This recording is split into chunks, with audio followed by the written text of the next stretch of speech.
What's up, fool? What's up, fool? Shit. I'm here to talk some fucking mental health and shit. You know what I mean?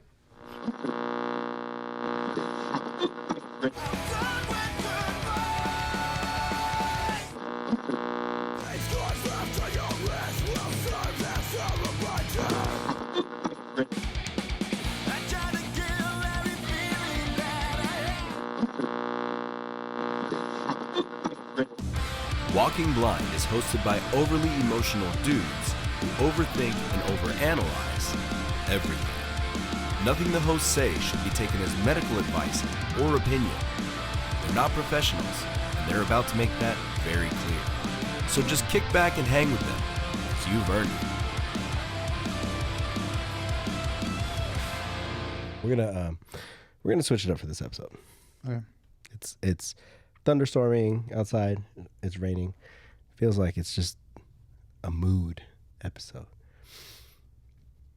Welcome back to another episode of the Walking Blind podcast, the show where we normalize checking in on the homies. I'm your host, Mike Alsaybar, and I'm joined by my other host, Mike Perez. What's up? Welcome to the show. Was that a good intro? I don't like it. I don't know if I feel it. I don't know. Welcome back to another episode of the Walking Blind podcast, episode 42, the show where we normalize checking in on the homies.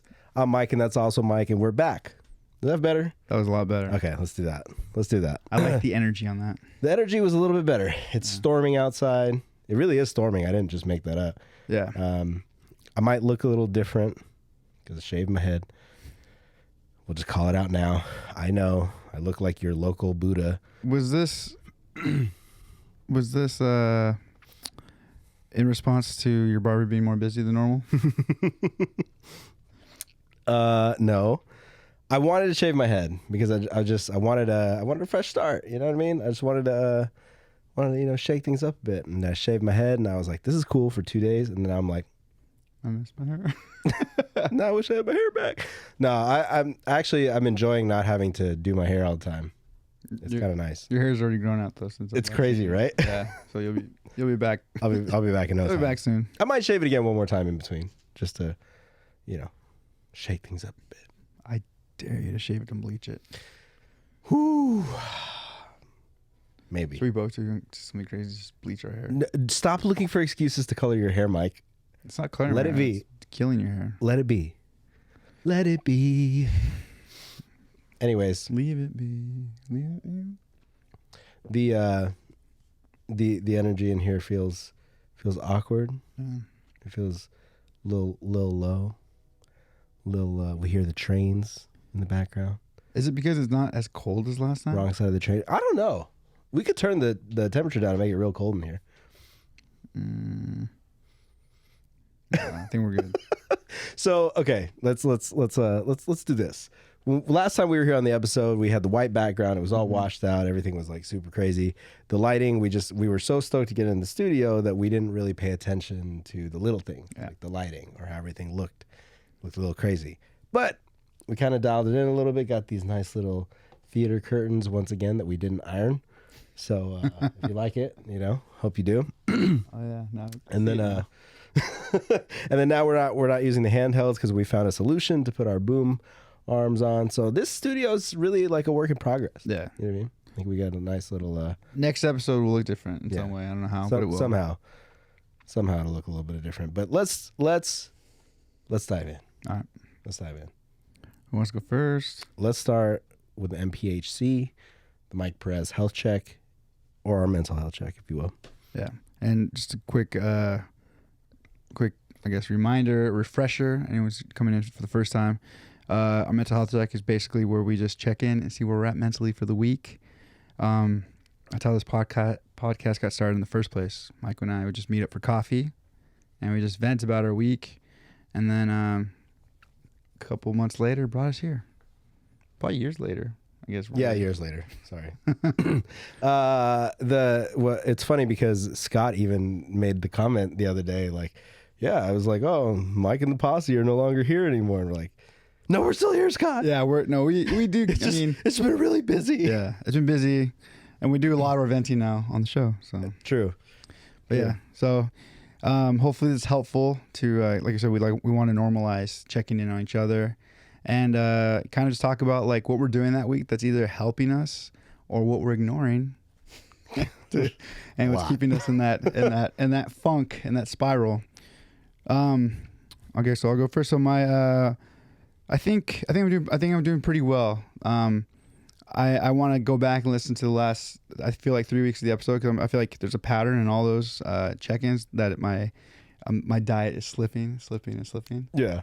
I had another 1,000%. Yeah, I had another really bad cheat last night. But what did you have last night? Do you want to know? Yeah. Oh wait, you're not on this diet. You could have this like right now. What did you do? Well, let me first start with saying that yesterday was 9/11. So happy birthday to my sister-in-law. Where were you? Yeah. But South Park, go check it out. Yeah, my sister-in-law's birthday is on 9/11. So we celebrated. Interessante. Yeah. Okay. We went to a place in Temecula called the Goat and Vine. Fire. Dude, so freaking good. Yeah. So a little fancy for the thick boys here, but you know. Yeah, I hadn't been in years, so it was nice to return. We had pizza. That wasn't the big cheat. Oh no. But I figured I already had pizza. I might as well go hard. There was ice cream cake. What Dude, kind of ice cream cake? From where? I think from like you want to say 31 flavors, but Baskin Robbins. Isn't that the same thing? Apparently nobody calls it 31 flavors anymore. But is it still Baskin Robbins 31 flavors? Or is it? I don't know. Fact checker Jesse. Google. I don't know. They have the most fire ice cream cakes. I've never had an ice cream cake as good as a Baskin Robbins ice cream cake. Yeah. Just facts. Yeah, that's real. It was so good. It was so incredibly good. And I had a couple slices last night. Did you have leftovers? There was. Actually, so those were leftovers from earlier in the day. Okay. Yeah. Because they had done something for, or even I think the day before, they had done something for her, and that's where they got the cake. But yeah, so and then what goes in line with when I break my diet. So it says that Look at this guy. what was once a selection of 31 flavors of Baskin Robbins stands for different ice cream flavors for each day of the month has grown to now more than 1,400 in its flavor library. Mm. Oh, I see. So it was called 31 flavors because there'd be 31 days in the month. You can get a different flavor every day, basically, right? Smart. I just learned that now. Just learned that now. That was in my 30s. That was a shinfo. That's the shinpo. That was shinfo. Maybe we don't have to go into my questions. So, But yeah, let's be tasteful and we'll step away from 9/11 conspiracies.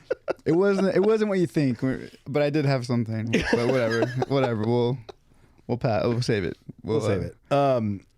Okay, so the diet's slipping. Diet slipping. So with the How diet, does that? it affects affecting me you? in this way. I have to take naps. Yeah, oh yeah, you brought that up. Yeah, every time I cheat, I have to take a nap. Interesting. Yeah. So How do the girls feel about that? Bad joke. Don't worry. I was like, what? I don't know. What girls You're like, talking what about. girls? My nieces miss their uncle apparently. No. But yeah. So, but other than that, other than being the worst at keto, I've been strong. I haven't missed a day of my jump rope. That's good though, but that's important. Yeah. And like I said, I'm slowly getting better at it. Like when I say, this sucks, but when I say that I do about, cause I set my alarm for like 10 minutes. I want to do 10 minutes of jump rope. I'm really doing like maybe 5. Yeah. Like, cause yeah, people don't understand how often I stop and yeah, but I'm getting better now. So I feel like I'm doing a lot longer. And I'm going to start doing it before I go to bed now, too. Because I do it in the morning. And you're doing it in your elevation mat, Yeah. right? Which sucks. How many times have you almost passed out in that elevation mat? Oh, I told you that. Huh? Yeah. For reals, the first time I did it, I almost passed out. I just, like, when he told me this story, I had this image of you passing out, but there's nobody around to help you. So they come home and you're still in the elevation mat. I was like, Dude, this time, trying to get air. this time I still have the mask on. No, I ended up taking it off after that, and I finished my my 10. But yeah, I just started to get really cloudy, and like I had to like pause for a minute. Have you hit any points where you've been training and thrown up, Mm-mm. or almost thrown up? No, I just cramps, just cramping up, but no throwing up. Okay. Is that when I'll know that I'm like? That's what happens to me. Like if I put like, so I got cleared to finally start working out again, and I got up this morning and super light work, like body weight stuff and just like a little bit of cardio, and I was like like just straight up just felt like garbage. But afterwards I felt good. The rest of the day I was like, oh, I went to the doctor for like the post-op thing. I don't know if this was last week or what. And I stood on the scale and I was so bummed because it started raining that day. So I was wearing boots, right? I was wearing boots and I had some jeans on and I had like a jacket on, and I went to go get on the scale and I was like going to go take all my stuff off. She's like, just stand on the scale. And I was like, They're like, boots are heavy. These boots are heavy. These are heavy boots. These are boots. And she's like, just stand on the scale. I stood on the scale, 220 with the boots and everything. And I was like, it's big for me, Jesse. Okay, it's big for me. That's not big at all. Mute your microphone again. My brother and I foolishly weighed ourselves, after this began. Did I have a body weight scale in the house? Body weight. Like a Bluetooth body weight scale that tells you like your body fat percentage. It tells you like how much is muscle, how much is fat, shit like that. I don't know if I want that. It's kind of interesting to check out. I mean, you should check it out. All right. But yeah, so I definitely gained 2 pounds over this weekend. But I mean, I'm still about 15 pounds lower than what I was when I started. So it's been good. I just need to, like I said, I'm trying to. So now I'm gonna try to do my 10 minutes in the morning, and I'm gonna try to do 10 minutes before I go to bed. a lot of people think that we're a couple already. So this next statement is going to sound, pretty awkward, but it is what it is. We put so much meat in our bodies this weekend. Yeah, we did. That, I can understand why, everybody's gaining weight. Shout out to Cornerstone. My God. Shout out to Cornerstone. We got to get you guys on the show too. I know we've like kind of shot messages back and forth, but we need to make it happen because Cornerstone Barbecue in Beaumont is the truth. So good. Yeah. So, yeah. Yeah. So that's probably like my longest mental health check. But yeah, been not good with my diet, or at least as good as I should be. Yeah. And then, but I've been exercising, and I feel like that's been keeping me in a good place mentally. I've felt good, still feel motivated. And then, yeah, I'll get into the week stuff after you go, Mike. Where are you at? Oh man, I was like kind of riding on a high last week because we got into the new studio. We like did the first episode in here. I got the new cameras, gear, and everything.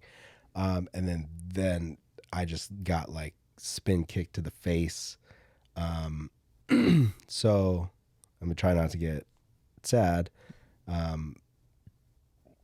Excuse me. Isley was in the hospital. Is it a hospital? The vet? The vet. She stayed at the vet for a while. Mm-hmm.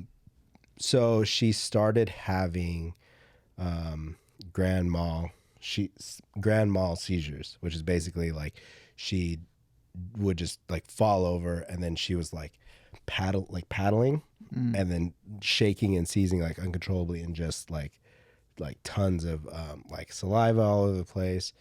And she had 2 in like less than 24 hours back to back. And so I knew, okay, something's up.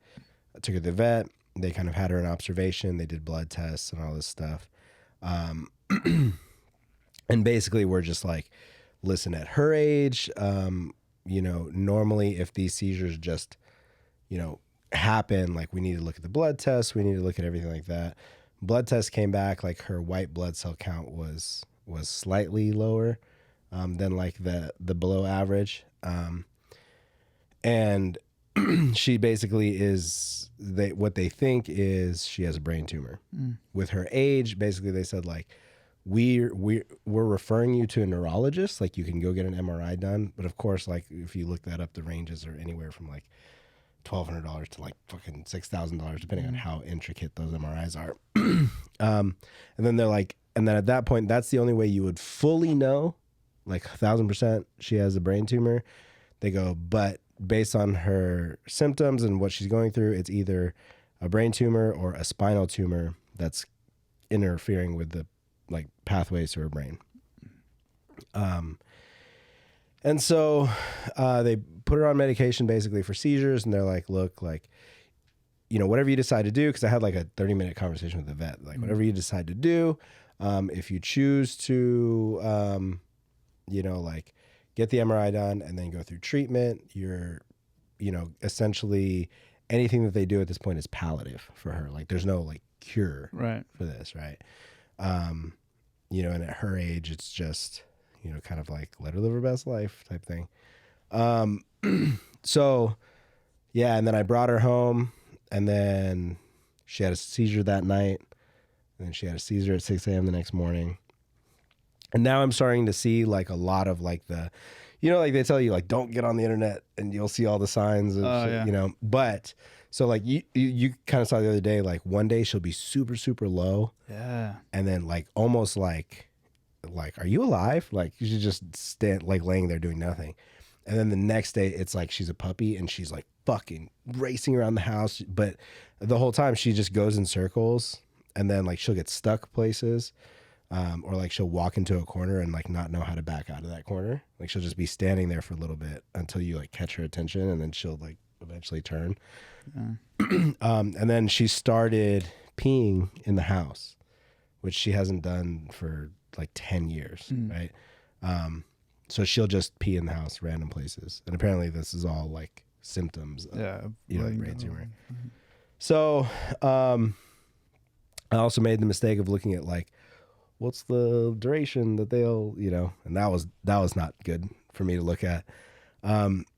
So yeah, all in all, and like, I think she can tell something's going on because she like, you know, has moments where she'll like get super, super aggressive, and then it'll click that she's being aggressive, and she looks really, really bummed because she's a sweetheart. She's the sweetest dog ever. But then she gets like super mad and like will snap, or like she tried to bite me because I went to go get her off the couch the other day. She legit like snapped at me. When I put my hand away, then she like looked like super sad. Yeah. And then like just kind of walked away from me, like off the couch. So it sucks, man. It's like, it's tough because that's been like my ride or die for like 9-10 years now or something like that. But you know, I'm just kind of trying to keep her comfortable, let her live her best life. And then on top of that, just a bunch of like crazy ass changes at work. Like I've got a new class starting next week of 11, which is like our biggest class we've had. And then they tell us this morning, they go, hey, the updates for the system are coming in. The training environment is already updated, but the go live isn't until October 16th. So you're going to have to train all these agents on the old way. And then pretty much right when they get up on calls, we're going to have to schedule a day to show them the new way. And I was like, you fucking kidding me? Like, are you serious? So none of the training environments work, which means I have to create this whole brand new, create all kinds of patients, create a plan, all this shit. Like, it's crazy. But have they pressured you to put your email back into your phone? Nope. They know. And they even like, it's even been an issue to where like now they're like, hey, you know, please let us know if you're on your lunch or on your breaks so that we don't bother you during your lunch or your breaks, because we know that's your time. And we're like, fuck yeah, it is. Like, you guys made this decision, you know? And then I think it's not me. I think they're also realizing too, like I've seen now that we switched from salary to hourly, like my pay rate hasn't changed. Now we're hourly, right? And I'm seeing my check start to go up because there's overtime. Oh, nice. So I'm like, you guys did this, not me. You guys did this, not me. So we'll see. Yeah. But yeah, man, it's been it's been an interesting week. So let me ask this. I guess you kind of already explained this because you've been clear to do back. You've been able to go back to working out and stuff. Is that going to be like your way to get you back? Yeah. I just need to. I'm trying to get my sleep schedule back in order because I've been going to sleep. Like I just work on a bunch of shit, and I've been going to sleep at like 1. Then I get up and just rush to work. And I need to get back on the. Like I'm not gonna get up as early as I did before, but maybe like 5:45, 6. Get up, go work out real quick. Whatever.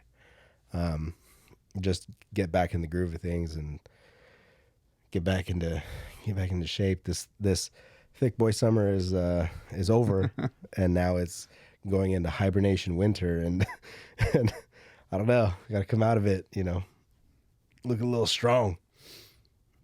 We're gonna be way ahead for next year's summer bodies.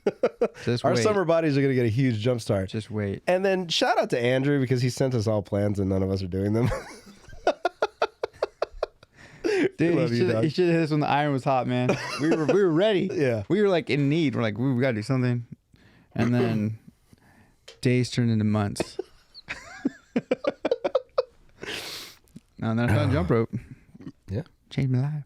Then I found the jump. The way to jump rope. I think you kind of call me on that. I need to really put it out there that I'm using a way to jump rope. I'm not just jump rope. Yeah, it's not just jump rope. Yeah. You're not just like A pleasure. your nieces are out there doing the fucking like hops. What is it? Like with the two jump ropes, the double dutch. Dude, my eldest niece, one of the first times I had to do it in front of them because like I'd slept in. Yeah. And so they're like, "Where are you going?" I'm like, "Oh, I'm gonna go outside." Like, "What's that?" I'm like, "Oh, it's a jump rope." "Oh, can I jump rope with you?" I'm like, "You can jump rope with me. You want to get yours?" Like, "I'll just use yours." I'm like, "Well, this is like a weighted one. It's heavy." And my niece is like, all fucking "I can." sick. Yeah. Well, she's like, "Well, let me try it." I was like, "All right, just try it once, but like it's it's heavier." And she did it, not very long, but she did it. From what it sounds like, you don't do it very long either. Yeah. Yeah, I was a little bummed at how far, because what's funny for her, when she does it, she like takes off. Oh, because she moves forward. Yeah. Yeah. And so I was like, all right, well, give me that back. Yeah, like, can I have that, please? And so that's why it is imperative for me to wake up super early to do this. And the cover of darkness, the cover of the night. I was at Nordstrom Rack the other day. Oh, yeah. Which you decided not to go to. And did it pour on you guys when you guys got out of there? No. Oh. No. But they did have a sick selection of champion windbreakers. Really? Mm-hmm. Didn't buy one. Felt wrong. So this is Mike's vibe. I will be there. I'll be there Friday. Champion. The windbreakers that I wear, or the one that I've been wearing since my touring days, is a champion windbreaker. The one that hasn't messed up. Mm-hmm. Well, no, it has. So, for anyone who doesn't know this, if I like something, I'll buy multiples. So at one point, I owned, I think it was three of the same windbreaker. 3? Same color, everything? Same exact everything. That's fair. Sounds crazy when I say that loud. I like what I like. Dude, if people would see my closet, they'd probably be like, oh.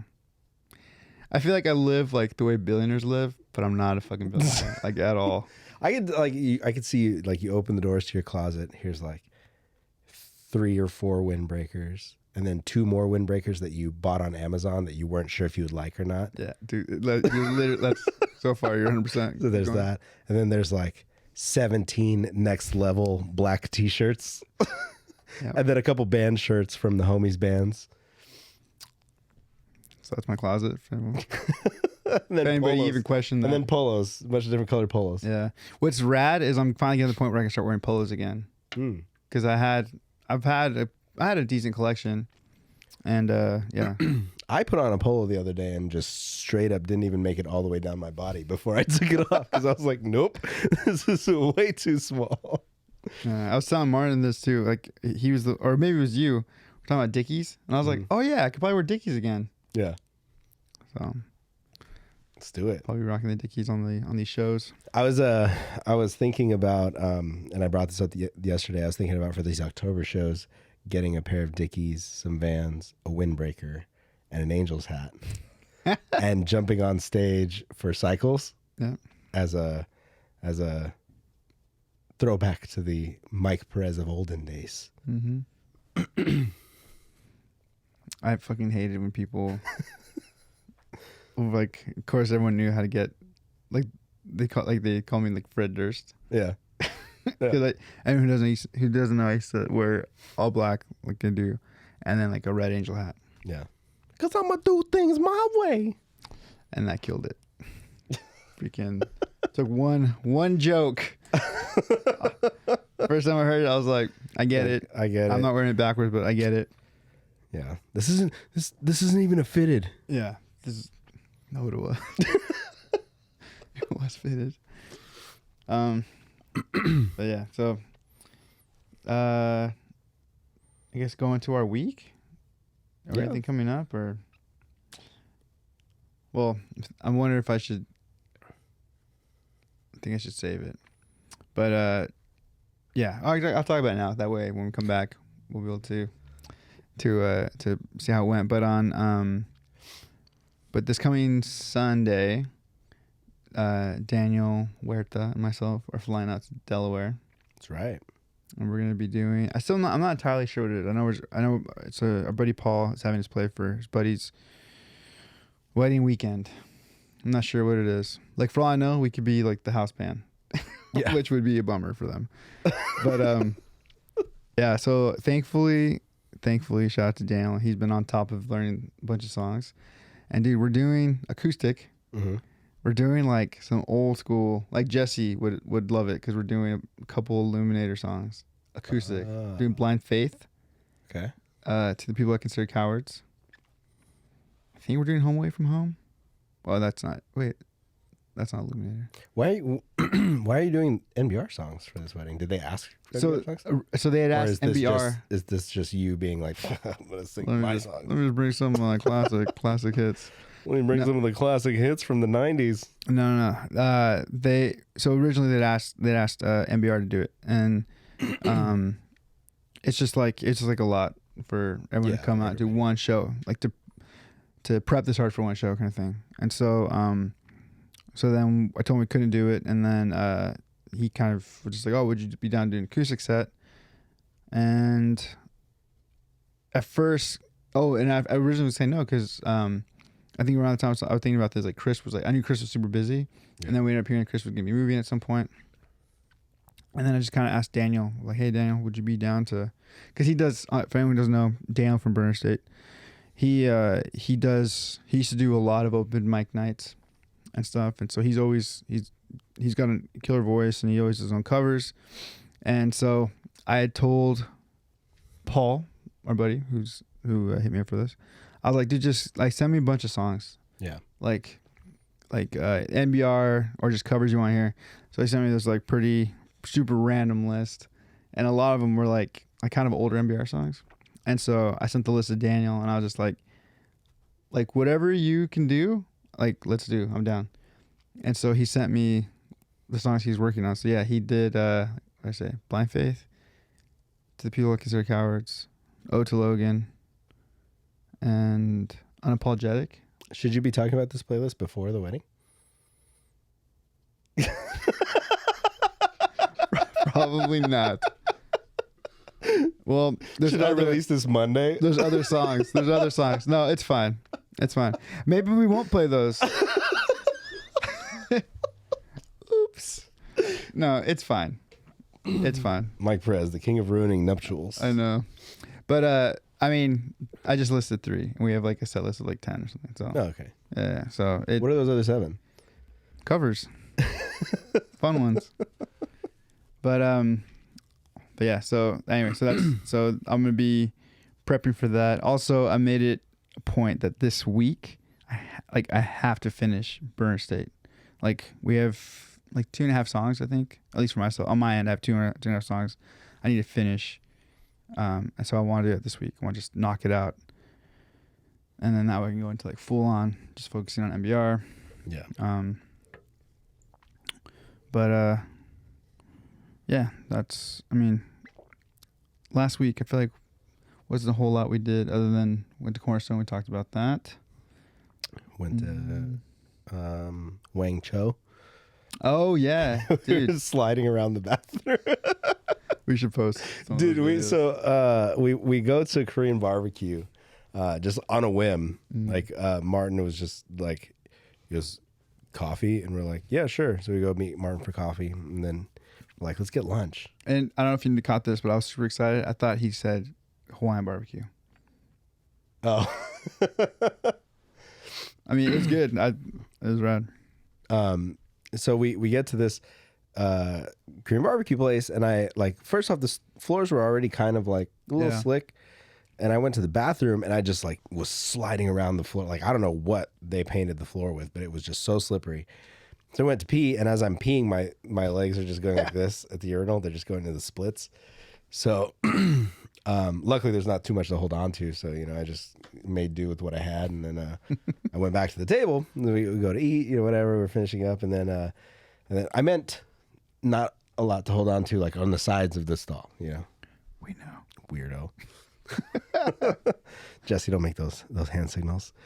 And then so we eat, and we caught like an interesting conversation about social work with the two ladies that were sitting next to us, and you could tell they were done. Dude. Especially the one lady was done. Just yeah. It was. I was like, this is literally like the conversations Renee and I would have like whenever we meet up.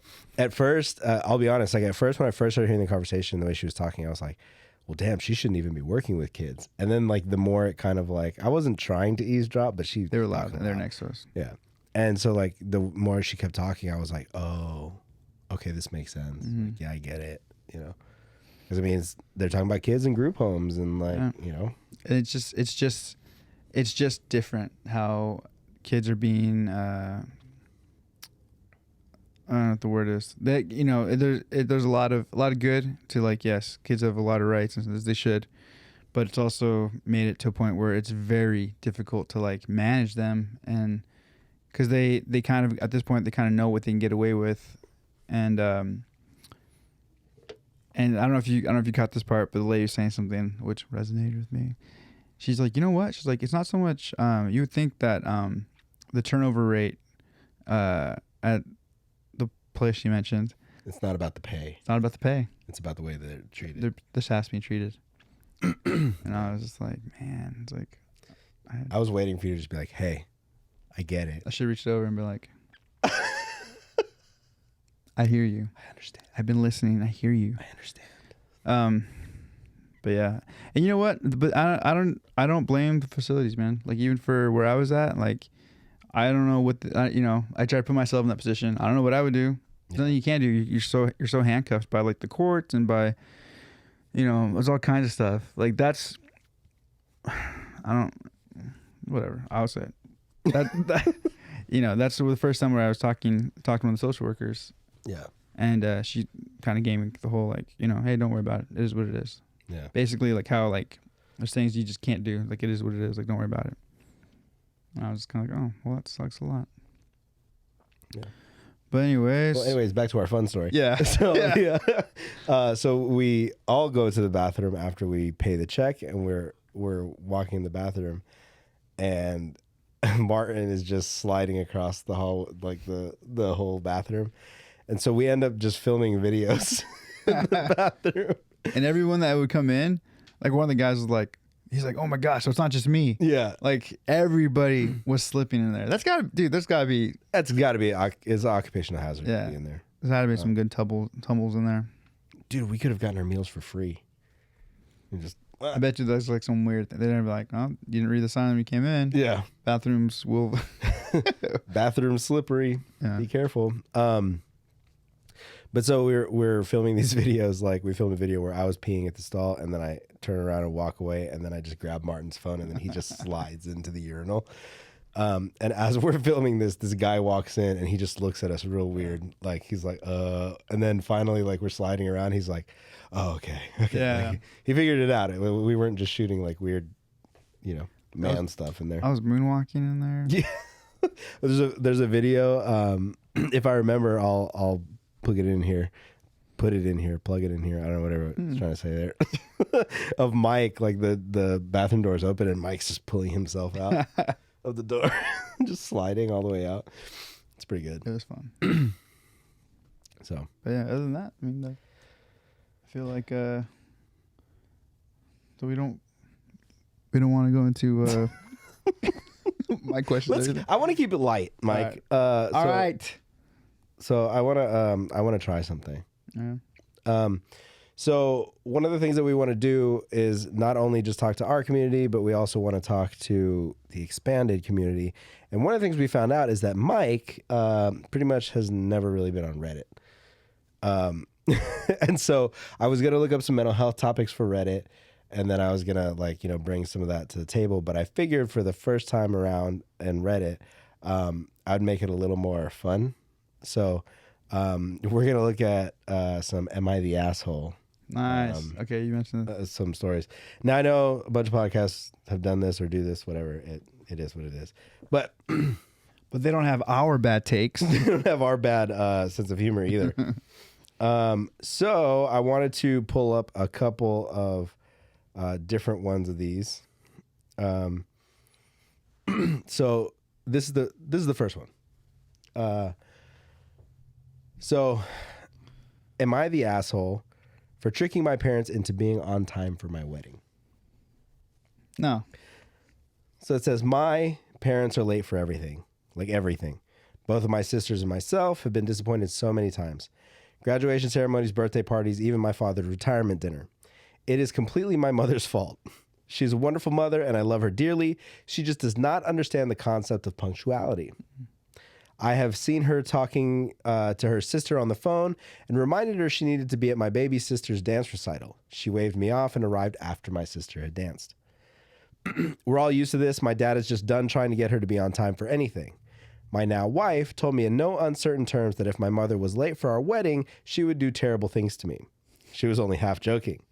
But she was a witness to my mom and dad arriving halfway through my cousin's quinceañera. So here's what I did. It's completely on me. My wife was not involved. If there's a dick move, it was completely mine. When we were getting samples for the wedding, I talked to the printer and had one special invitation printed with the time on it stated being 1 hour earlier than the actual start time of the ceremony. My mother was beside herself apparently when they left the house and thought they were going to miss the wedding since she was part of it, with her and my mother-in-law lighting the candles we would use to light the unity candle. When she arrived and noticed other people were also just arriving and parking, she was so relieved that we were starting late that she just went with it. The ceremony went off beautifully, and so did the wedding pictures and the reception.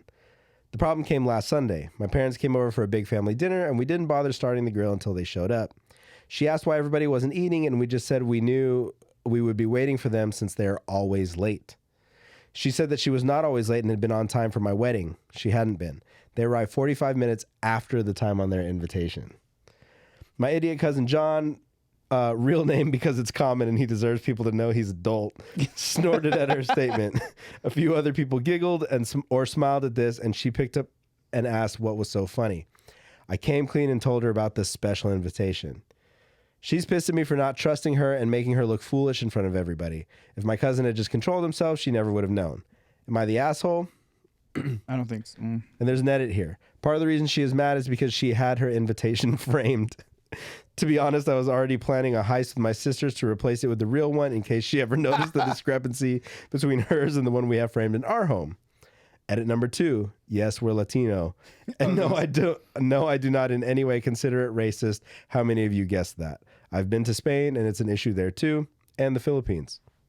Basically anywhere those guys were in charge. Edit 3. Stop defending John. He and I have spent 30 years messing with each other. I have an Am I the Asshole story that ends with me getting an offensive tattoo and spending $5,000 for the removal, and him getting a body cavity search at the Mexican border. I would post it, but it happened like 10 years ago. So, am I the asshole? No. I don't think you're the asshole. I think your mom will get over it, but it's got to be like an eye-opening thing for her.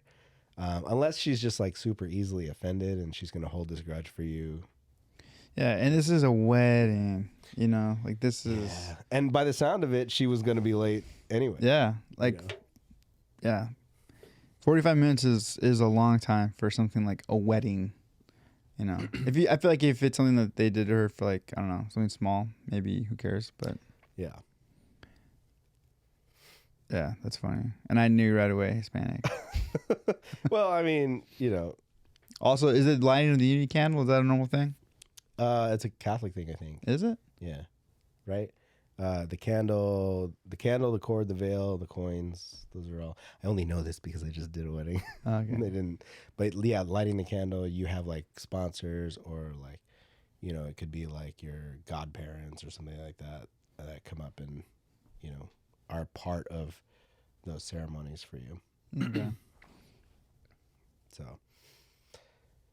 yeah. If we want to keep it lighter, I also have a community topic. Let's do it. All right. Let's do it. This is kind of, I don't know, it's going a lot of different ways. But intern Harry, Yeah, intern Harry who lost his job. he lost his job, but he's gonna get on. I've been talking with him more about his story time. Nice. And I really think we should have him cooking while he's telling stories. That's cool, man. I can't afford to build a kitchen though. Dude, I'll use my phone, dude. I'll just follow him around, with the phone. But his topic was most memorable fast food experience. Most memorable fast food experience. I have a couple, and most of them stem from touring. One of them. So for anyone who doesn't know, it is very difficult when you're in a 16 passenger van pulling a big ass trailer to go through drive-thrus. Yep. But when you leave a show, you're usually leaving pretty late at night, so your options are usually just fast food and truck stops. And so we kind of just would try our luck, and we would walk up to windows because like the dining area would be closed at different places. This one was a Taco Bell, and I remember we parked off the side and we walked up to the window and just kind of told them our situation. Like, hey, we're a van. That's our van. We're going to get stuck in your shit if we try to go. And we're hungry. And so this place let us order at the window. And so we were ordering at the window. And it's just one of those things where, like, I'm pretty sure I was ordering and I just happened to see this car fly by me. It just happened to, like, one of those things where you kind of see, the ADD kicks in and see a car go. And it hit head on another car, like right as we're ordering. Like how far? Like in the street, right next in to the street, like from your house to like where Jesse and I park in that corner. Like that's where it was at. Boom. So it was like right there. And I don't know. Like I guess I feel like kind of proud of myself, but at the same time, like if you knew what was going through my head, like so as soon as it happened, like we ran over. Like it was mid order. Huh? Mid order? Yeah. Okay. And so, cause like, dude, it was, in the one of the cars hit and it just slowly kept like rolling back. It was kind of eerie. So as we saw it rolling back, we're kind of like, dude, like thinking the worst. Yeah. And for anyone who doesn't know me, I'm very, very bad with blood, broken bones. Like I don't do any of that stuff. And so, but like, I don't know, just we had to run over. And the car that I got to, as soon as we got there, we realized the person, pretty sure the person was like drunk. Oh. Yeah, or I can't remember. Yeah, I'm pretty sure they were drunk. And so, but other than just like you can kind of tell like their legs might have been a little messed up and like I think cuts and stuff from the airbag, they were okay. And the other car, what was that? It was the AC. And then the other car, the person was okay too, but they were unconscious, I think. Or by the time they like came to, like they had been unconscious, they came to. And so thankfully, even though it was a head-on collision, there was like nothing overly like gnarly, and it was pretty like they hit and then they were out of the road. Yeah. So by the time police and everyone came and stuff, like it was, I don't know, it wasn't too crazy. It was late at night, so it wasn't like that much traffic. There wasn't any other cars involved. And went back and paid for my food and ate. But that's a fast food experience, right? That counts. So I got one for you. We were filming the SOS video for Creative Void, and Jeezy was in town. Part of that, like we filmed that video, and then I think we were all playing in Yucaipa that night. Is that what the story so far? No. Was it? I don't remember. It might have been. It was us, you guys, and somebody else Oh, I don't think we were. Well, no. at Set Free. Okay. So anyway, so we go to film the SOS video, which we filmed up by like Lake Matthews, like in the desert, whatever. Fucking, I'm wearing like a flannel and jeans. Like, Of course you are. doesn't make sense. So, but we go to, and as we do in Creative Void, we stop to get Miguel's. You know, hit those BRCs, get one for the cooler. You know, have one for later. And so we go, like we're getting ready to shoot this video. I hop out of the van, hop out of the tuna, and this bee just like right into my neck. I'm allergic to bees. Oh, I don't know that. Right? Well, I was allergic to bees. I think I've been stung so many times it's cycled its way out of my body at this point. But so I get stung by a bee. This is at the Miguel's in Norco over by the Target, and I'm like, oh fuck, what do I do? And they're like, I don't know, dog, go get Benadryl. So it's like, order me some burritos. I fucking went over to Target. I had to like dose myself with Benadryl. So I was all like I took extra just to make sure I wasn't gonna break out into like hives and everything like that. And this is mid filming? Right before. Oh, Right before. Like we hadn't even started yet. So then I go and I grab Benadryl and come back. I'm all hopped up on Benadryl, just eating my burrito. Go up and film. It's sweaty ass flannel, everything. So if I look a little swollen in that video, it's probably why the antihistamines kicked in. Still love Miguel's though. Still a great place. so I have another story because you made me think of Jeezy. Okay. So we were this is like not too terribly long ago. It was when last time you was here visiting, and so we went to El Pollo Loco. We went to El Pollo Loco, and so we were in line, and he's like, "Is there a fire?" And I was kind of like, I don't think so. And then we get to the window and we're ordering. We ordered our food, and so I had my window down. So I was like, "Oh, there's a fire. I can smell it." But you're just thinking it's Southern California. There's a fire somewhere. And then he's like, "Dude, that's close." He's like, "Is that Pollo Loco on fire?" And I was like, "No, geez, they have like grills. Like that's like their thing. Like they have like an open grill, you know, like it's definitely not that."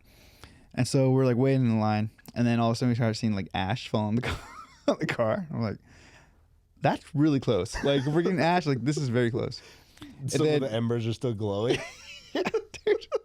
And so then like you know, we're just in front. We just ordered to move up a little bit, and then all of a sudden the two cars in front of us just jet out. And then as I turn the corner, I see like the employee out the window like, go, this place on fire. And they're still in the building. Yeah, dude.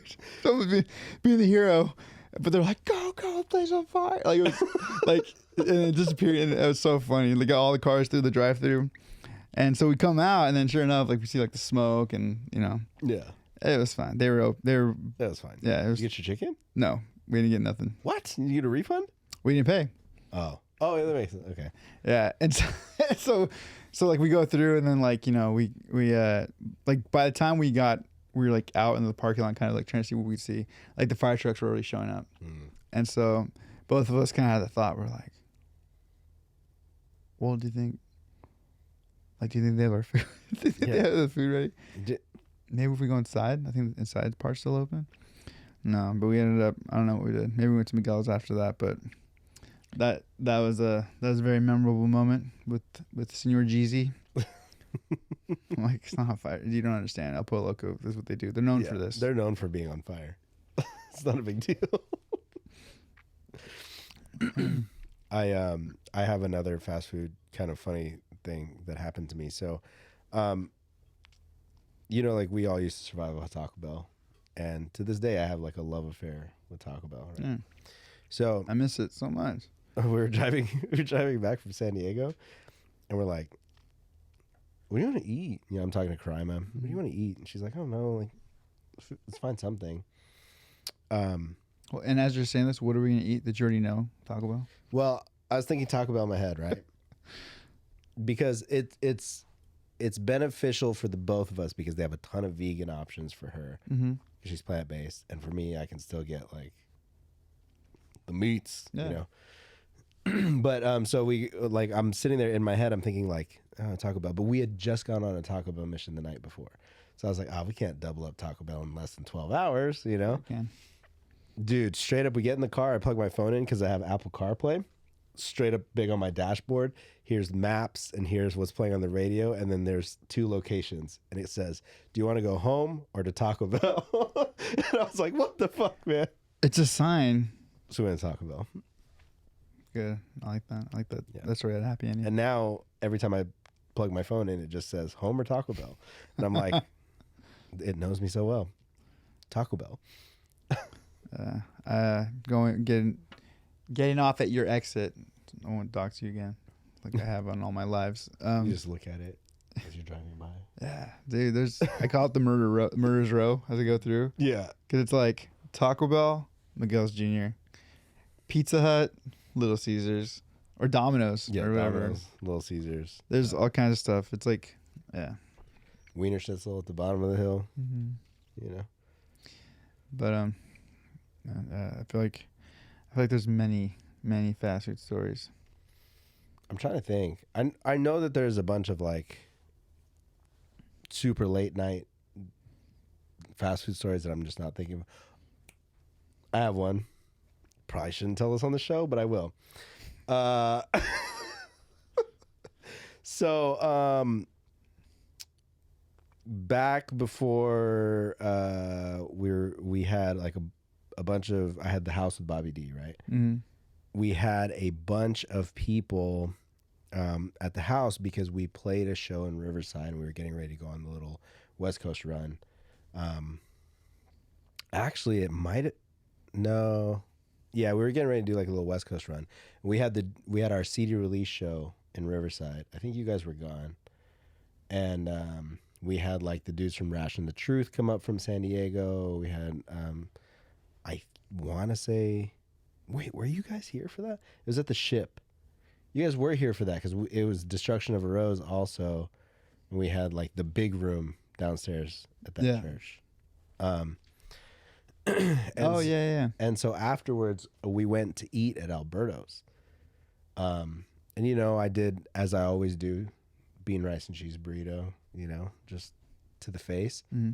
And then we go to go home, and I was driving home, and I felt it hit, man. And I was like, oh, no, this is not good. You know, I still got a little ways to go. I still got a little drive before I get back to the comfort of my own home. Let's just make it there. So I'm driving, and I'm sweating, and I'm swerving in and out of traffic. And you know, I'm gonna be honest with you guys. I got to the house. My girlfriend at the time was like, "Go!" And I was like, "All right," like jump out, and I run to the front door, and doing that thing where I get the keys. Like, there's a reason I have keypad locks on my house now is because I don't want to deal with fucking keys all the time. I just run up, type it in real quick, and go. So I got to the door, tried to find the key, found the key, put the key in the lock, shit my pants. I'm a grown-ass man. I'm an adult. Straight up. You're so close. Didn't make it to the bathroom. I was at my front door. Couldn't make it. Do you think you would have still shit your pants had the door been open already? No. Door been open already, I would have gone all the way in, made it to the bathroom. And it would have been fine. It would have been fine. But it's because I couldn't find the stupid key for the door. Now, you may think this story is a little gross. And I'm sorry. I'm not sorry. It happened. Grown man. Went to the bathroom. Had to figure out what to do with it. So I just threw it in the tub and just took a shower afterwards. It was bad. Oh, it was all bad. I'm not going to share, but I have other people's pooping stories. I won't share. We gotta start like a Patreon or something where we can like share like the dirt. You want some more exclusive content like that? Yeah. You know, That's what our OnlyFans should be. Our We OnlyFans. just blast either other like people or friends, or we just the like tour stories that we can't tell Yeah. on a wholesome mental health podcast. yeah. Anyways, that's a glimpse into my life and the way my stomach works. Still eat at Alberto's to this day. It's bomb. Dude, I don't know how I've been spared from that. I've never had that. Never. No, I've had close calls where I was Never like, as an adult. You never. no. I've had times where I was just like, oh, This is it for me. there it is. Gotta freaking quit my job. I can never come back Can't here. come back here ever. And then by the grace of the good Lord, it's good. Man, I just I wish I could say it's never happened to me, but it has. There was a band, again, I'm not gonna say their name, but we're standing side stage watching them play, and the singer, who's a pretty terrifying dude, walks over and he's just like, and we're like, what the fuck? What do you say? He's telling us to get off the stage. Like we're all like scared, like, and then he comes back around again when the music's cut out. He's like, I think I shit my pants, and then he goes back out and just finish the set, and we were all just like, Dude, that do we do something? Do we need like what do you we want do? wipes? Yeah. Dude, I think that's been like my biggest fear, like of all time, is having to get up on stage and then having to shit. Yeah. That's been like one of my like legit greatest fears. I'm like, I think I've said this before. I'm like that Creed moment where he's got his hands all wrapped up and getting ready to fight. He's like, I gotta shit. I have thrown up on stage.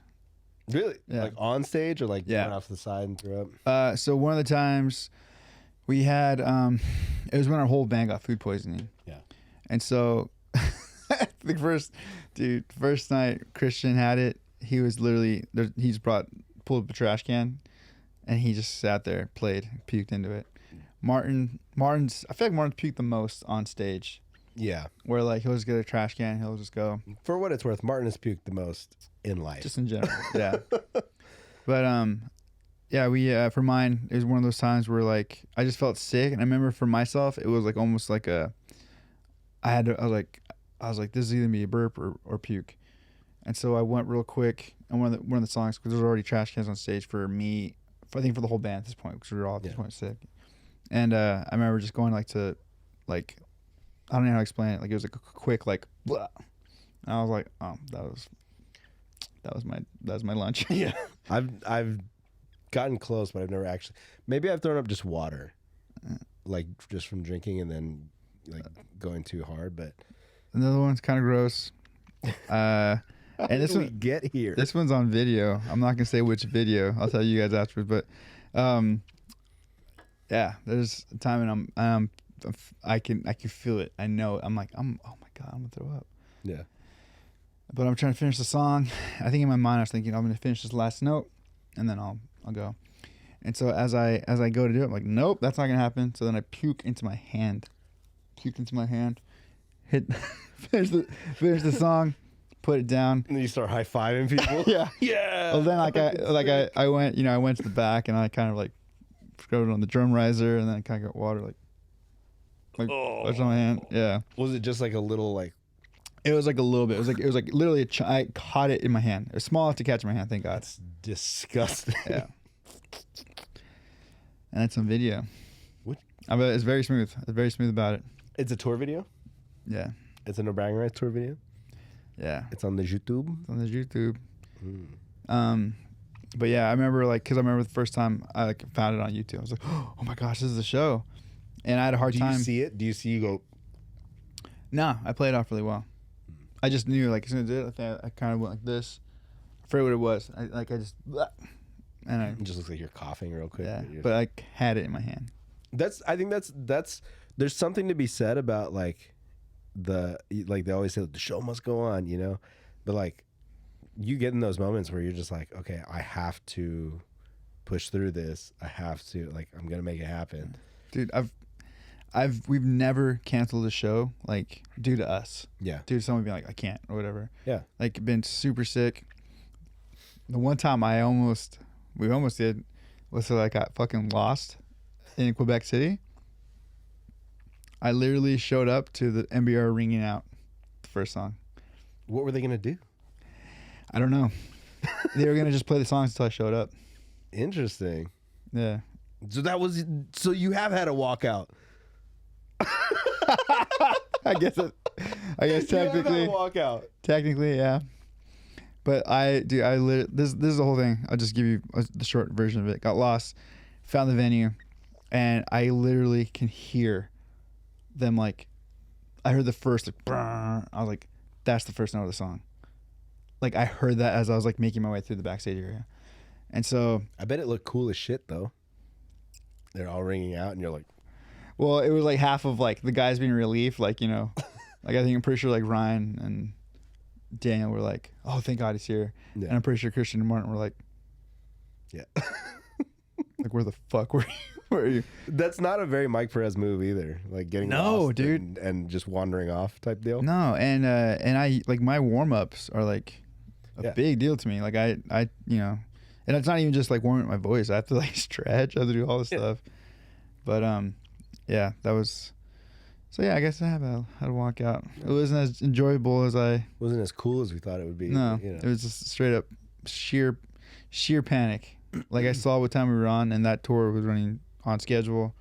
I was like, oh my god, set started, and then I hear the boom, the first note. I was like, fuck, and then get to the stage, and thankfully they waited a little, like it was just long enough so that when they went into the song, I was able to come in. It's funny because like we tell this story, and for some of you that catch on, some of you might not. The reason I chose that "Am I the Asshole" story is because Mike, kind of has his ups and downs with being on time to things. His passive wave. But NBR is one of those. NBR is one of those things where he's always on time, always there. He's always there when he needs to be. So that's kind of like a big deal. Yeah, I have to lie to myself to be on time to things. A lot of times I hear from Mike. He's like, "Yeah, I'm on my way," and then like 20 minutes later, "I'm on my way now." Now I'm on my way. I had to use the bathroom, or I had to do this, Dude. or I got distracted by this, or yeah. And a lot. Yeah, I don't want to make excuses, but It's never my fault. it's never no. Most times, I definitely have times where I'm like out the door and I get stopped. For anyone who knows my life at home, it's a little crazy right now. But I feel like I've been doing better lately. Yeah, I think we're getting better with time management. Yeah, Jesse. What do you know, Jesse? Yeah, what do you know? You look like you're around all the time. The last time though, I don't want to put all the blame on you. But because we were gonna do, which actually, yeah, we have a reaction video coming. But the last thing I'd seen in our group text was like, "Hey, are we meeting up at 6:30?" And then you were like, "No," or no, like I don't know. And then when I saw that, and I was like not checked in entirely to the context of what was being said and what wasn't. So I kind of just like, "Oh, we're not okay, whatever." And then I kind of went about my day, and then I had an alarm go off that I'd hit snooze on. I was like, oh, that's for the. And I think I meant to turn it off, but it came back around again. And when I saw it, I was like, I read through the text, and then when I read it, I was just like, this looks a little like sarcastic now. Now that I'm reading it in the full Mike's context. saying. Yeah. And so then I tried to text like, hey, are we doing that tomorrow or tonight? And you're like, tonight, dude. And I was like, you and I had the conversation outside of that group text, and then I was just totally messing with Jesse throughout that whole text. Yeah. Which I was checked on and told that sometimes I'm so serious when I'm fucking with people that they take me ultra serious. So, sorry, Jesse. I apologize. You can't see, but he has tears coming down his face right now. There's just a thug tear. The validation. We see you, Jesse. Yeah. We see you and your stresses. Yeah. And we thank you for dealing with us. Yeah. He gets a fat paycheck for being here, guys. Yeah. You got to admit, he's getting paid way more than we are. So what do you got on your little list of producer bag over there? Dude, I mean that's pretty much it. I mean we had the the topic that we're saving. Oh, we had a couple current event things that happened this week. One being the Queen died. Oh yeah. Wait, who? The Queen. Cares?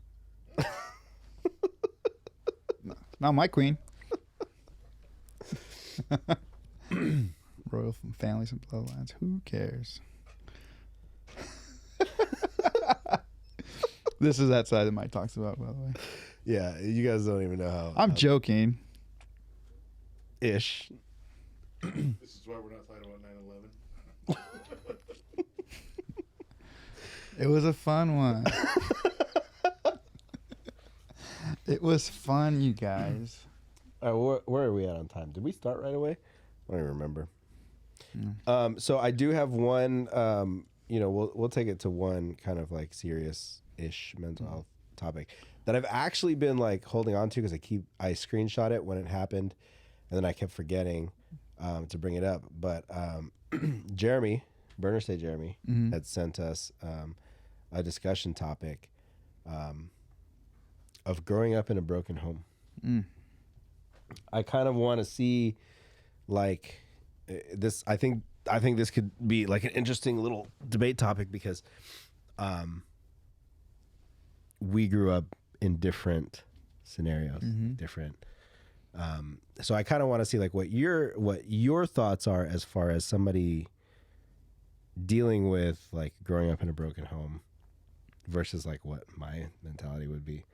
Yeah. So and I think it'll be fun when we get my dad on here. Yeah. So my dad grew up in a very broken home, insane, and it's crazy. And so there's things that my dad obviously had to like work through. His big thing is everyone has choices no matter what. No matter what, you're always getting taught something. Yeah. And so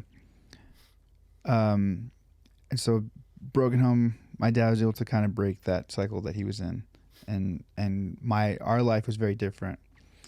So my parents married 49 years. Wow, they're going on 50. Yeah, next year's 50. Yeah, so they married 49. Big deal. We got to throw a party. I know. They married 49 years. Like I really haven't really seen my parents ever really fight. Like they've had disagreements for sure, and it's funnier now seeing them both retired and together. So they both. Yeah, it's just funny. They're funny, but one of the things for me, so I'm sure I talk about my time at school a lot, but I'm so thankful for my time at school. It was so valuable because there's some things that they made us really dive into for ourselves, right? So for me, we had to write an assignment or something we forgive our guardian or something about growing up and forgiving our family or forgiving someone kind of thing. And so, I've had a very blessed childhood. But that being said, my personality, my temperament, a lot of things about myself. I'm an introvert. I like my alone time. I like small groups. I like one-on-ones. And I like to take time with things. When I meet someone, I like to take my time. Whereas my mom, complete opposite. Complete opposite. My mom is an extrovert. She wants to talk to everyone. She's not afraid to talk to anyone. And so she would pass that on to me or try to pass it on to me. So growing up, I was put in a lot of situations that I was not comfortable with. A lot of situations where like I would have just like full on anxiety attacks as a little kid. And and as I step back and I was like looking back on like things in my childhood, there's things that aren't normal. I used to pull my hair out to the point where I had bald spots in my head as a kid. Interesting. And it's because I'd be so worked up, so uncomfortable, so I would just pull my hair out. Just because of the things that she would want you to do. Yeah, the stress. The stress of being like, and there's a whole thing going to. my dad's a pastor, for anyone who doesn't know, and for the longest time, my dad was a pastor of a church. Like, he was the main pastor. Well, about the time, like a little bit after I was born, my dad ended up taking a more office position, and but he would still preach. And so instead of having his own church, he would kind of go fill in, pastor needed vacation. Then he'd go fill in at this church and be a guest speaker for this. Touring pastor, if you will. Yeah. And so I went to a ton of different churches. So my mom made it a point for me to like introduce myself to people. So like I'd go into like a new place and like introduce myself, which was horrific as a little kid. How did Mario handle that versus you? Well, he was by the time. So Mario only grew up knowing my dad's church. So by this time, he already made his friends. He knew everybody. He knew everybody. Yeah. Okay. Yeah, and then by the time my dad was going like church to church and stuff, he was already old enough to be like, well, I want to stay here with my friends, or I'm going to go to this church with my friends. Gotcha. Like, he was old enough to do that. So you didn't even have your brother like to back you up for the stuff. You were just And back then he wouldn't have backed me up. He would. Yeah. So I used to get into a ton of fights at churches. For real? Yeah, dude.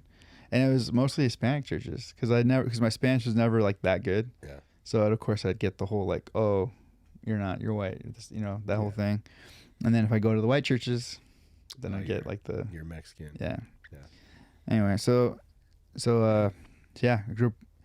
And this is one of those things where like, I don't blame my parents because how could they know? Yeah. That, you know what I mean? Especially that for when that was, in the 80s, like no one's really knowing, like looking like, why would this kid have this? He's got such a blessed childhood. Yeah. He has everything. Why is he getting so stressed out about this? And in the 80s, it would have been kids don't have anxiety. Yeah. No, I don't know why he's pulling out his hair. Being weird. Yeah. Stop being a weirdo. Stop being weird, kid. Yeah. Quit being weird. And so anyway, even though I had a great childhood, there's things that I was put in situations where I didn't feel comfortable, and looking back on it now, I feel like it's helped me in a lot of ways to not be such an introvert, and like I kind of feel in a weird way like I'm okay like adapting to things because I've had to. Yeah. I still think too, being raised like the life of a pastor, like yeah, they have like their day where like, oh, this is when they preach. But what people don't realize is that a pastor's life is they are servants of the community. Like, yeah. They're going to see sick people. They're going to funerals. They're going to weddings. They're going to counseling. They're helping people. They're always going everywhere. And so, every now and then we'd have to get, our plans would change because something came up. Yeah. Or things would get canceled because something came up. And so, I don't know. So I feel like, yes, there's a lot of things that, I guess I could be like, oh, my childhood was, was so hard, but it really wasn't. But it did have difficult things that were difficult for me based on the kind of kid I was. Yeah. And so, yeah, I don't know where that goes as far as the broken home debate. But I guess my point is, whatever your upbringing, doesn't necessarily mean that like, even if it was a perfect one on paper, it doesn't necessarily mean that it was like perfect for you. Yeah. At times. I gotta say, like in my case, like my mom, my biological mom was never around. My mom was around after a certain point in time. And my dad, like I was very much raised like in the minority family where there was a long stretch of my childhood where I was pretty much raised by my grandparents. And like my dad was away without like intentionally being away. It's more of his story to tell, which one day I'm going to get him to fucking sit down and tell it. But so like for me, it was the idea of like one, biological mom wasn't around. My mom was around. But there was like kind of a tension between us in the beginning because it was just like, well, you're not my real mom type thing. Yeah. Now, like if you ask me now, Like when I have kids, they won't meet my biological mom. They'll meet my mom type deal, you know? But with my dad, I have to give him like a lot of credit and a lot of props because, you know, even though he was absent for a little bit, it was to better himself to eventually step in and like, you know, raise me. Like he took on the responsibility. That's cool. And it was just like the, you know, my dad did what he could. And I didn't understand it as a kid. I would just think like, he's always working. He doesn't have time for me, you know, shit like that. And then when I figured it out later on, I'm like, fuck, dude. Like there were times where like we were living in like kind of a little shithole, you know, rental, and the Isuzu was broken down in the driveway, right? Like we didn't have money to fix it, but I would still get Jordans for my birthday. Like shit like that, right? Like my dad had always had this way of like kind of compensating with me by like giving me things. Like that was like his way of like showing love and affection. And then, but he also like later on did a really good job of just like making me understand money and making me understand like what, you know, like what it takes to like, you know, shit doesn't grow on trees and shit, like, you know, give me an understanding of what it takes to like actually be decent with finances. And like is all knowledge I knew, and I was just really shit with money for forever until I got older and started to figure it out. But you know, like he did everything that he could to like it feels shitty that we almost can't say this in 2022, but like he taught me to be a man. Yeah. I think, you know what I mean? Yeah. And so like I think that there's so much of that like if I could say anything, and it sounds shitty, but I don't mean it to be, I'm thankful it was my dad that stepped up, because I'm thankful that he was the one that like, you know, all right, let's figure this shit out, you know?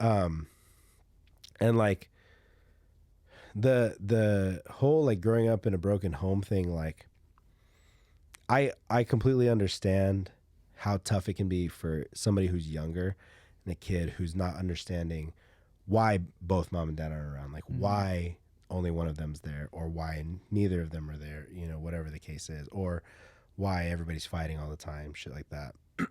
It's really hard as a kid not to take that personally and not to take that like, oh, it's me, I'm the problem here, you know? And then like as you get older and like as you kind of age and you start to see the world and everything, it puts a lot into perspective.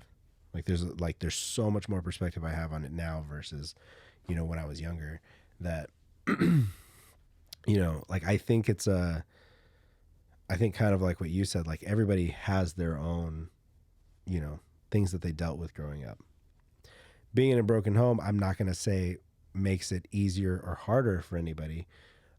It's just an added, you know, something added into the mix.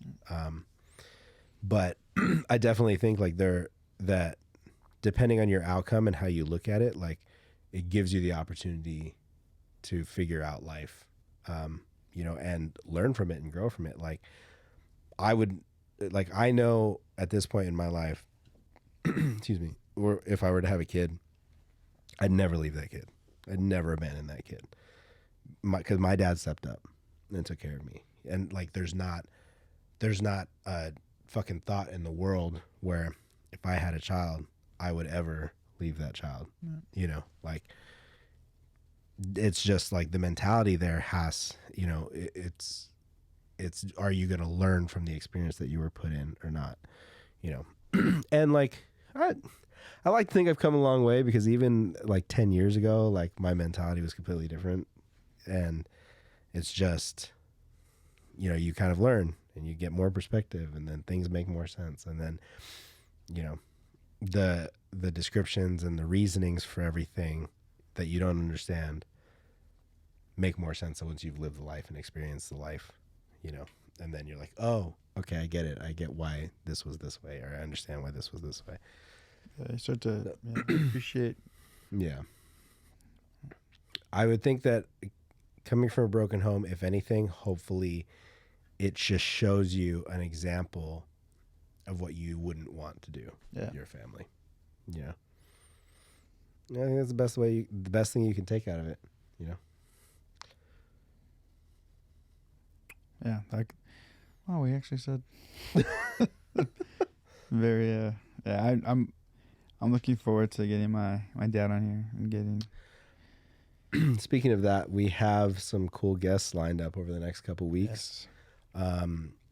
We have, maybe we just shouldn't name them. Maybe we should just, Because we jinx ourselves all the time. let's just not jinx ourselves. But we do have some cool guests. One is kind of out of left field, and the other, it's both these guests just happen to be in town like at the perfect timing. Yeah. And we've been like, hey, we need to start getting guests into the studio, and so now starting to line up. Yeah. They're fun ones. Yeah, they'll be cool and interesting and eye opening. At least the first guest is going to be like kind of eye opening, and I got some interesting questions about like the origin of Mikey Diamonds and how this all started. So, you know, Cool. Well, before we end it, I don't know if I'm gonna do this every episode, but I'm nervous. I want to leave just little because this is something that we, again, my schooling, we do different things that we'd have to work on, and this was fun for me. The homework assignment to anyone listening, for us in this room, because I practice this daily. I'm not great at it, but and it's listen to someone.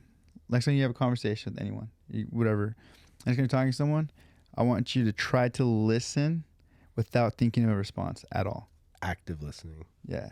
Don't think of a response. Listen. Don't even think of what you're going to say. Just try to hear every single word they say, and then when they finish talking, then respond. Yeah. It's hard because a lot of people feel like we don't like silence. We don't like dead time. And so a lot of people feel like someone's done talking, I got to go. Yeah. Or I'm going to forget what I'm going to say, which you can. You do, but a lot of times if you'll realize after you let someone finish, then like your response will come out more like I guess what you want, right? Yeah. And this was like one of those assignments that we'd have to like do interviews with each other, and it would just be like sometimes we'd have like a script and we're reading it, and it's hard to like be like yeah, because in your mind you're like already okay, you've already formulated this thought. This is my response, this is what I'm gonna do.